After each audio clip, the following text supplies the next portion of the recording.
Sebelum kita lanjut, jangan lupa like, comment, subscribe, dan nyalakan notifikasinya agar tidak ketinggalan info terbaru lainnya. Semoga bermanfaat. Kisah mu'alaf dokter cantik mendapat hidayah usai lihat temannya sujud sholat. Hidayah bisa datang kepada siapa saja, di mana saja dan kapan saja sesuai yang dikehendaki oleh Allah Subhanahu wa Ta'ala.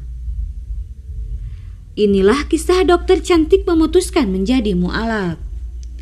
Itu terjadi setelah dirinya tersentuh dan nyaman ketika melihat temannya sujud sholat.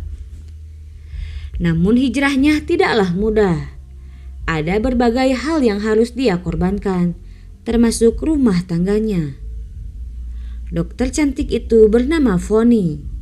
Ia menceritakan bagaimana perjalanan spiritualnya hingga akhirnya kini istiqomah memilih Islam sebagai agama yang dianut. Mulanya Poni melihat temannya sedang sholat dan sujud sebagai salah satu gerakannya. Hal itu membuatnya merasakan perasaan berbeda. Hatinya tenang dan akhirnya dirinya tertarik untuk belajar sholat. Jadi awal setelah melihat teman saya sujud, saya kok kayaknya tenang saat sujud. Terus saya mencoba untuk sujud. Kalau saya sujud berarti saya kan harus sholat. Akhirnya saya belajar sholat lewat YouTube, cerita Fion. Selain belajar sholat, Poni coba mempelajari serta memahami bacaan demi bacaannya. Seperti ayat-ayat Al-Quran, bacaan sholat hingga doa-doa. Meskipun mendapati banyak kendala, dia tetap meneruskannya. Kemudian salah seorang temannya yang beragama Islam coba mengingatkan Foni. Kalau dia tetap sholat tapi belum membaca syahadat, maka semuanya tidak akan diterima oleh Allah Subhanahu wa Ta'ala karena belum resmi menjadi seorang muslimah.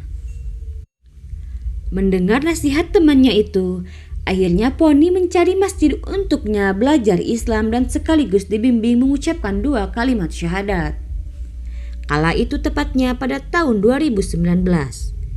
Masjid Sunda Kelapa di Jakarta Pusat yang menjadi pilihannya. Ketika di masjid tersebut, Poni juga bertemu dengan mu'alaf lainnya. Berbagai macam kisah pahit sebagai ujian mereka lalui setelah keputusannya memeluk agama Islam. Ada yang dicoret dari ahli waris, diusir keluarga, dikucilkan lingkungan hingga kehilangan pekerjaan. Itu menjadi suatu pikiran buat saya. Aduh, saya pengislaman ini saya ngalamin. Hal apa ya? Itu yang selalu ada dalam pikiran saya. Tapi alhamdulillah sih sampai sekarang enggak ada terangnya. Namun ada hal yang harus dikorbankan setelah menjadi mu'alaf, yaitu berpisah dengan suaminya yang non-muslim. Saat itu suami Poni mengatakan dan sadar betul ketika istrinya sudah memeluk agama Islam, maka rumah tangganya tidak perlu diteruskan lagi, karena tinggal bukan dengan mahramnya. Sementara itu anak-anaknya juga mengerti ibunya dan mendukung jika Poni memilih Islam sebagai agamanya. Hal itu di luar dugaannya, karena ia berpikir kalau anaknya akan bertolak belakang dan kecewa jika ibunya menjadi mu'alaf. Sampai saat ini anak-anak sama saya, ujarnya. Di sini Poni yakin bahwa Allah Subhanahu wa Ta'ala tidak akan meninggalkannya dan membiarkan hambanya menderita. Setelah menjadi mu'alaf, kehidupan dokter cantik ini tetap lancar, meskipun sesekali ada cobaan yang harus dilaluinya.